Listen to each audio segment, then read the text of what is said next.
ईद के मौके पर भोपाल में एक कार्यक्रम के दौरान बॉलीवुड एक्टर रजा मुराद ने मुख्यमंत्री शिवराज सिंह चौहान के सामने साधा मोदी पर जमकर निशाना।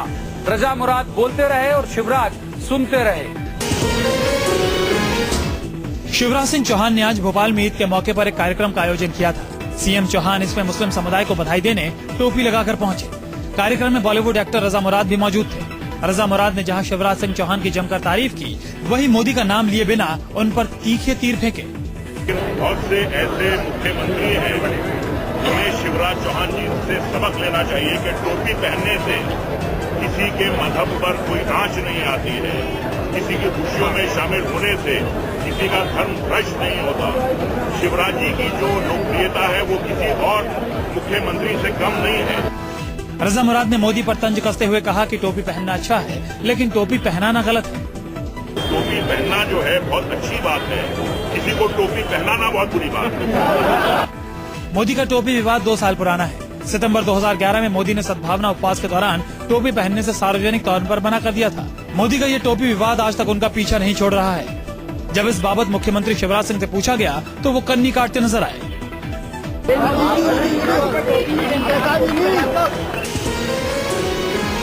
सवाल ये उठता है कि क्या रजा मुराद ने ईद के मौके पर जानबूझकर मोदी पर निशाना साधा। सवाल ये भी है कि क्या आडवाणी खेमे के शिवराज सिंह चौहान की मौन सहमति इसकी वजह थी। मध्य प्रदेश के सीएम शिवराज सिंह चौहान के सामने नरेंद्र मोदी को नसीहत देना बीजेपी को नागवार गुजरा। बीजेपी नेताओं ने रजा मुराद पर चौतरफा हमला किया। शिवराज की मौजूदगी में मोदी पर निशाना साधने वाले रजा मुराद को बीजेपी नेता उमा भारती ने सी ग्रेड का हीरो करार दिया है। उमा ने शिवराज सिंह पर ही सवाल उठाते हुए कहा कि भोपाल में शिवराज के बगल में खड़े सी ग्रेड एक्टर रजा मुराद ने मोदी की निंदा की। ये कैसे हो गया। बहुत दुख हुआ है कि एक C grade actor Madhya Pradesh के मुख्यमंत्री के बगल में खड़े होकर नरेंद्र मोदी की हंसी उड़ाया है। बीजेपी प्रवक्ता मीनाक्षी लेखी ने रजा मुराद पर निशाना साधते हुए कहा कि नाम मुराद है, लेकिन वे बात नाम मुराद की तरह कर रहे हैं। लाइफ जो विलन है वो रियल लाइफ हीरो के बारे में बेहतरी से बात करें और थोड़ा अपना अज्ञान जो है वो इतना सार्वजनिक ना करें। शिवराज सिंह चौहान को बीजेपी में प्रधानमंत्री पद की दौड़ में नरेंद्र मोदी का प्रतिद्वंदी के रूप में देखा जाता है। ऐसे में शिवराज सिंह चौहान के सामने रजा मुराद के इस बयान पर सवाल उठना तो लाजमी है। जम्मू कश्मीर के किश्तवाड़ इलाके में 2 गुटों के झड़प होने के बीच 15 लोगों की घायल होने की खबर है। गुस्साई भीड़ ने कई दुकानों को आग के हवाले कर दिया। ईद के मौके पर किसी बात को लेकर आज 2 गुट आमने सामने आ गए। देखते ही देखते हालात बेकाबू हो गए। हालात पर काबू पाने के लिए प्रशासन ने फौरन इलाके में कर्फ्यू लगा दिया। खबर के मुताबिक कुलीद इलाके से शुरू हुई झड़प ने जल्दी पूरे जिले को चपेट में ले लिया। जगह जगह भीड़ ने पत्थरबाजी की। कई दुकानों को आग के हवाले कर दिया गया। भीड़ ने एक पेट्रोल पंप को भी आग के हवाले कर दिया। पुलिस और सीआरपीएफ के जवानों को मौके पर तैनात किया गया। भीड़ को तितर बितर करने के लिए आंसू गैस और लाठी चार्ज का सहारा लेना पड़ा। बीजेपी अध्यक्ष राजनाथ सिंह ने इस मसले पर प्रधानमंत्री मनमोहन सिंह से बात की। बातचीत के बाद उन्होंने ट्विटर पर लिखा, पीएम ने मुझे भरोसा दिलाया है कि किश्तवाड़ में सेना भेजी गई है और स्थिति पर जल्दी नियंत्रण कर लिया जाएगा। कर्फ्यू प्रभावी नहीं हो पा रहा है। हमारे नेताओं ने वहां राज्य सरकार के वरिष्ठ अधिकारियों और नेताओं से बात किया, परंतु उनके आश्वासनों के बाद भी कुछ प्रभावी कार्रवाई जमीन पर नहीं दिखाई पड़ रही है। बीजेपी ने सरकार से मांग की है कि जल्द स्थिति पर नियंत्रण किया जाए। सेना के जवान इस पूरे इलाके में तैनात कर दिए गए हैं और साथ ही फ्लैग मार्च भी कर रहे हैं।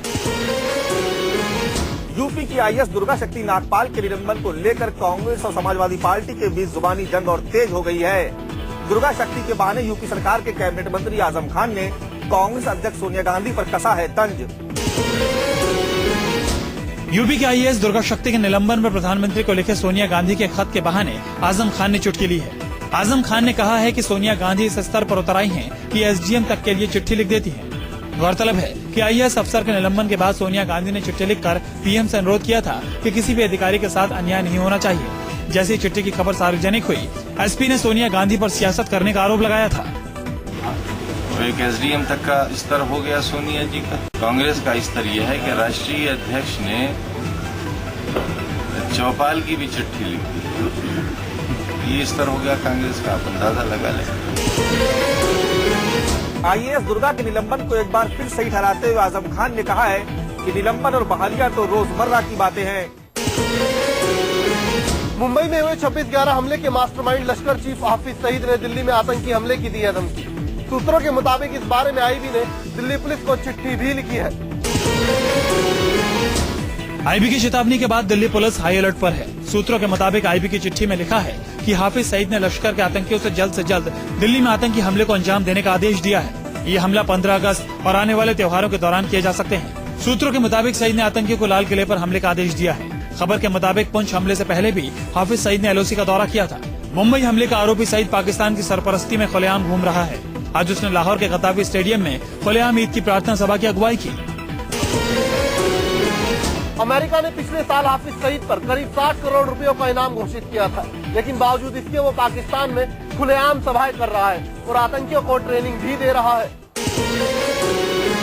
पाकिस्तान के मौजूदा हालात के मद्देनजर अमेरिका ने पाकिस्तान के अपने दूतावास से सभी कर्मचारियों को वापस बुलाने की घोषणा की है। अमेरिका ने अपने नागरिकों को भी पाकिस्तान यात्रा से बचने की हिदायत दी है। आतंकवादियों के गढ़ पाकिस्तान की हालिया स्थिति को देखते हुए अमेरिका ने अपने दूतावास से सभी गैर जरूरी अधिकारियों को वापस बुलाने का फैसला लिया है। माना जा रहा है कि लाहौर आतंकवादी संगठन लश्कर तैयबा का गढ़ है और अक्सर पाकिस्तान में फिरौती के लिए भी अमेरिकी नागरिकों को निशाना बनाया गया है। इसी समस्या के मद्देनजर अमेरिका ने यह फैसला लिया है और साथ ही अपने नागरिकों को भी पाकिस्तान यात्रा से बचने की हिदायत दी है। अमेरिका ने ये कदम अल-कायदा के अंतर्राष्ट्रीय अलर्ट को देखते हुए भी उठाया है। लादेन के खात्मे के बाद ही अमेरिका ने पाकिस्तान से दूरी बनानी शुरू कर दी है। अब देखना ये होगा कि पाकिस्तान अमेरिका की इस घोषणा के बाद क्या प्रतिक्रिया देता है। शहीदों का अपमान करने वाले बिहार के मंत्री भीम सिंह ने भले ही अपने बयान पर माफी मांग लिया हो, लेकिन उनकी परेशानियां कम नहीं हुई हैं। बीजेपी और आरजेडी दोनों उनके इस्तीफे की मांग पर अड़ी हुई है। बीजेपी ने शहीद जवानों पर विवादास्पद बयान देने वाले बिहार के ग्रामीण विकास मंत्री भीम सिंह को फौरन बर्खास्त करने की मांग की है। पार्टी का कहना है कि मंत्री बनने का मतलब ये नहीं है कि शहीदों का अपमान करने का अधिकार मिल गया हो। बीजेपी ने कहा कि नीतीश कुमार के प्रिय मंत्री भीम सिंह ने शहीदों का अपमान किया। माफी पर मामला खत्म नहीं होगा, मंत्री को बर्खास्त किया जाए। क्या किसी के सर को काट लिया जाए? कहता तर्कस से निकला हुआ तीर कभी वापस नहीं आया। थूका और फिर चाट लिया। पहले तो बदनाम किया, अपमानित किया शहीदों को और फिर माफी मांग ली। यानी खून कर दो और माफी मांग लो तो दफा 302 नहीं लगेगी आपको। केवल इतना कहना कि माफी मांग ली,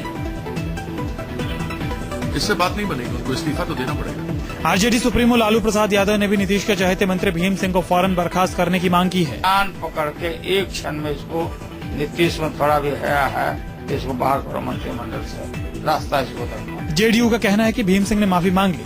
विरोधी पार्टियां बयान पर सियासत कर रही हैं। तो वो कोई गलती किए और उन्होंने माफी मांग ली तो बात वहीं खत्म हो जानी चाहिए। विपक्षी पार्टियों के हमले और जनता के गुस्से को देखते हुए जेडीयू के अंदर भी मंत्री भीम सिंह को हटाने के लिए आवाजें उठ रही हैं। अब देखना होगा कि नीतीश कुमार जनता की भावनाओं की कितनी इज्जत करते हैं। एमपी के भोपाल में फार्मेसी कॉलेज की एक स्टूडेंट ने रैगिंग से तंग आकर कर ली खुदकुशी। छात्रा ने फांसी लगाकर खुदकुशी करने से पहले अपने कमरे में एक सुसाइड नोट छोड़ा। फार्मेसी की छात्रा अनीता ने अपने सुसाइड नोट में 4 सीनियर लड़कियों और एक टीचर का नाम लिखा है। अनीता ने जो सुसाइड नोट लिखा है उसका मजमून इस प्रकार है। अनीता ने चिट्ठी में लिखा है कि जब से मैं कॉलेज में आई हूँ मेरे साथ रैगिंग हो रही है। ये चारों लोग बहुत गंदे हैं। शिकायत करने पर मनीष सर ने कहा कि कॉलेज में रहना है तो सीनियर की बात माननी होगी। मेरे ऊपर तेजाब फेंकने और रेप कराने की धमकी दी जा रही है। अनीता ने आगे लिखा है कि mummy papa I love you, आप मुझे मिस मत करना। भाई सबसे ज्यादा तू रोने वाला है, तेरी बेस्ट फ्रेंड जा रही है। मैं ना गंदी बन सकी और ना स्ट्रॉन्ग, मुझे पिंक सूट पहनाकर जलाना। पापा मैं जानती हूँ कि मैं आपकी फेवरेट रही हूँ। दीप्ति, कृति, निधि, दिव्यांगी और मनीष सर दूसरों के साथ भी ऐसा करते हैं, उन्हें सजा जरूर दिलाना। मैं आके जोर से रो रही थी, वो मेरे पास में बोली थी। 4 लड़कियों ने मेरे को बोले जो बहुत परेशान किया है। 2-3 लड़कों को लाके धमकियां दी है। उससे नाम का मेरे को पता नहीं है, लेकिन उससे लिखा हुआ है नाम। मामले की गंभीरता को देखते हुए एमपी पुलिस ने 5 आरोपियों को फौरन गिरफ्तार कर लिया है। एमपी सरकार कॉलेज प्रशासन के खिलाफ भी कार्रवाई का मन बना रही है। यूपी में इंसाफ के लंबे इंतजार के बाद एक नाबालिग छात्रा ने किया सुसाइड। सीतापुर में गैंग रेप की शिकार हुई नाबालिग छात्रा 1 महीने से लगा रही थी इंसाफ की गुहार। गैंगरेप की शिकार नाबालिग छात्रा पुलिस से 1 महीने तक गुहार लगाती रही, पर दबंगों के दबाव में पुलिस हाथ पर हाथ धरे बैठी रही। खुदकुशी से पहले पीड़ित छात्रा से इलाके के ही 4 दबंग लड़कों ने सामूहिक बलात्कार किया और उसका मोबाइल से अश्लील वीडियो बना लिया। घर वालों की शिकायत पर पुलिस ने केस तो दर्ज किया, पर दबंगों के दबाव में मामले में टाल मटोल करती रही। 2.5 महीने बाद तक किसी भी आरोपी की गिरफ्तारी नहीं हुई। इस बीच MMS की धमकी देकर लगातार पीड़िता का रेप होता रहा। पुलिस की लापरवाही से आजिज होकर पीड़िता ने घर में ही फांसी लगाकर जान दे दी। सुसाइड से कुछ ही दिन पहले पीड़िता ने मीडिया के कैमरे पर अपना बयान दर्ज किया था। 1 महीने से मेरी वीडियो क्लिप बनाते रहे, फिर वो जब हमने कहा तो वो कहे थे गांव में दिखाएंगे। घर वालों का आरोप है कि पुलिस से शिकायत के बावजूद वो कान में तेल डालकर सोती रही। पुलिस अगर खुलेआम घूम रहे आरोपियों को गिरफ्तार कर लेती तो शायद ये नौबत नहीं आती। राजस्थान की जयपुर पुलिस ने रेलवे ट्रैक पर मिली अधजली लाश की मर्डर मिस्ट्री सुलझाने का दावा किया है। रेलवे ट्रैक पर मिली लाश महिला कुश्ती खिलाड़ी की थी, जिसकी हत्या उसके प्रेमी ने ही की थी। पुलिस के मुताबिक भरतपुर की रहने वाली सुमन मीणा कांस्टेबल भर्ती परीक्षा की तैयारी के लिए जयपुर आई थी। इसी दौरान उसकी दोस्ती BA के स्टूडेंट विकास से हुई। दोनों की दोस्ती प्यार में तब्दील हो गई। इस दौरान विकास ने शादी का झांसा देकर सुमन से कई बार जिस्मानी संबंध बनाए। 1 महीने बाद सुमन दिल्ली अपने भाई के पास वापस लौट आई, जहां उसे प्रेग्नेंट होने का पता चला। इसके बाद से ही सुमन ने विकास पर शादी का दबाव बनाना शुरू कर दिया था। इसी बात से तंग आकर विकास ने बहाने से उसे जयपुर बुलाया और पहले तो गला घोट कर उसकी हत्या कर दी, फिर केरोसिन छिड़क कर आग लगा दी। विकास सुमन की जली लाश को रेलवे ट्रैक पर छोड़कर फरार हो गया। जयपुर पुलिस ने मर्डर मिस्ट्री को सुलझाते हुए आरोपी को गिरफ्तार कर लिया है। पुलिस के मुताबिक सुमन नेशनल लेवल की कुश्ती खिलाड़ी थी और उसने कई अंतर्राष्ट्रीय प्रतियोगिताओं में हिस्सा भी लिया है। बॉलीवुड किंग शाहरुख खान ने आज अपने घर मन्नत में ईद की पार्टी रखी। पार्टी के बाद SRK ने अपने फैंस को ईद की बधाई दी और पत्रकारों से मुखातिब हुए। ईद के मौके पर शाहरुख खान ने आज अपने घर मन्नत में ईद का जमकर जश्न मनाया। ईद की पार्टी के बाद शाहरुख अपने परिवार और चेन्नई एक्सप्रेस के डायरेक्टर रोहित शेट्टी के साथ फैंस के सामने आए। शाहरुख ने सभी का शुक्रिया अदा किया। शाहरुख की चेन्नई एक्सप्रेस आज ही रिलीज हुई है और कल हुए पेड रिव्यू में चेन्नई एक्सप्रेस ने 3 इडियट्स का रिकॉर्ड तोड़ते हुए 7 करोड़ रुपए की कमाई कर ली। इसी सफलता से उत्साहित शाहरुख ने कहा कि वो आज जो भी हैं अपने फैंस की वजह से हैं। और मौका अच्छा है, हमने ऐसा सोचा नहीं था कि you plan things and things turn out well, so कुछ मौके पर है सब, तो खुशी बांटने का चांस मिला है। ईद का दिन और फिल्म की सफलता दोनों ही मौके शाहरुख खान के लिए खुशियां लेकर आए। ऐसे में जश्न का माहौल होना तो लाजमी है। पूरे देश के साथ कश्मीर घाटी में भी मनाया गया आज ईद उल फितर का पाक त्योहार। यहाँ 30 रोजों के रमजान के बाद आज सबसे पहले लोगों ने ईद के मौके पर ईद की नमाज अदा की और अल्लाह की बारगाह में दुआ की। प्रेम और भाईचारे का प्रतीक ईद का त्योहार देश और दुनिया में बड़े उत्साह के साथ मनाया गया। इस मौके पर लोगों ने एक दूसरे को बधाई दी और देश में अमन चैन की कामना की। दिल्ली की जामा मस्जिद में लोगों ने बड़ी संख्या में इकट्ठा होकर ईद की नमाज अदा की। श्रीनगर में भी लोग सुबह से नए कपड़े पहनकर मस्जिदों में जमा हुए और नमाज अदा कर एक दूसरे के गले मिलकर ईद की बधाई दी। मुंबई में भी ईद के मौके पर लोगों ने जमकर खरीदारी की। कपड़े, गहने और खाने पीने की दुकानों पर लोगों की भीड़ देखी गई। लोगों ने अपनों को ईद की बधाई दी और तोहफे भेंट किए। भोपाल में भी ईद को लेकर लोगों में बेहद उत्साह दिखा। भोपाल की पुरानी मस्जिद के अलावा शहर की हर मस्जिद में जायरीनों की भीड़ दिखी। घाटी में ईद के मौके पर सबसे बड़ी ईद की नमाज यहाँ पोलो ग्राउंड में पढ़ाई गई।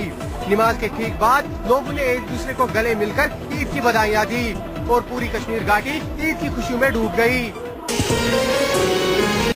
दिल्ली से सटे फरीदाबाद में पुलिस ने किया है एक बड़े सेक्स रैकेट का भंडाफोड़। पुलिस की छापेमारी में 8 कॉल गर्ल्स और 8 ग्राहकों के अलावा कई दलाल भी पकड़े गए। एक मुखबिर की सूचना पर फरीदाबाद पुलिस ने जाल बिछाकर इस सेक्स रैकेट को बेनकाब किया है। फरीदाबाद की सेंट्रल थाना पुलिस को खबर मिली थी कि फरीदाबाद हरियाणा टूरिज्म के मैकपाई से सटे सेक्टर 16 की मार्केट में कुछ दलाल कॉल गर्ल्स को लेकर आ रहे हैं। पुलिस ने जब छापेमारी की तो कार में 8 कॉल गर्ल्स और 8 ग्राहकों को रंगे हाथों पकड़ लिया गया। पुलिस के मुताबिक सेक्टर 16 की मार्केट में जिस्म फरोशी का कारोबार काफी दिन से चल रहा था। छापेमारी में पकड़ी गई 6 कॉल गर्ल्स दिल्ली की हैं, जबकि 2 फरीदाबाद की हैं। 16 की मार्केट के पास में कुछ प्रोस्टिट्यूशन का काम चल रहा है। इसमें हमने फिर हमने और इन्फॉर्मेशन और पक्की करी और आज हमने रेडिंग पार्टी बना के रेड डाली और इसके साथ में हमने 8 लड़कियां वहां से बरामद करी है। पकड़े गए दलालों से पुलिस को कई अहम जानकारियां मिली है। पुलिस को शक है कि ये तार किसी बड़े हाई प्रोफाइल सेक्स रैकेट से भी जुड़े हो सकते हैं।